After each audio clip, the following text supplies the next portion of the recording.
is conserved. It does not transfer energy. It creates the conditions that allow energy to flow more easily and therefore accelerates a particular reaction. I have to find a paper I wrote decades ago about managers as catalysts. I think that one basis of management from a complexity perspective is precisely to serve as a catalyst, as the agent of conditions that facilitate flow of information and energy and resources in the direction that the board has decided it wants the company to go. So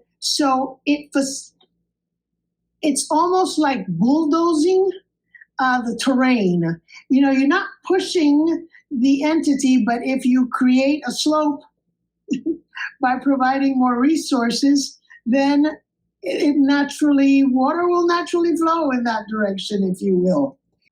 Shorter feedback loops is important because the shorter the feedback loop, the more embedded you are in the context. The longer the loop takes to complete, the farther away you are from the output that you want information back on. So shorter feedback loops.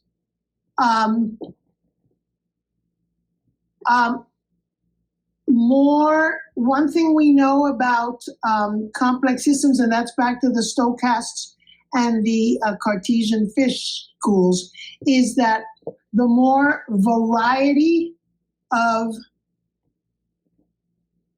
components, and more variety does not mean more of them, does not mean numerically. It means literally different types of components.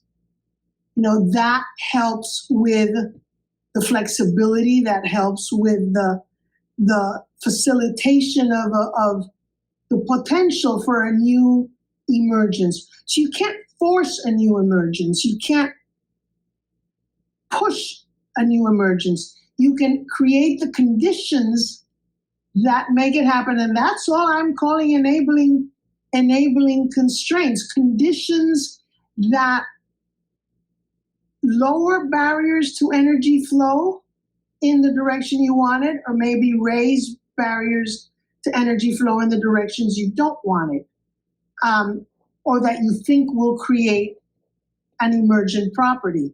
You may be wrong, but that's what I think an enabling constraint does.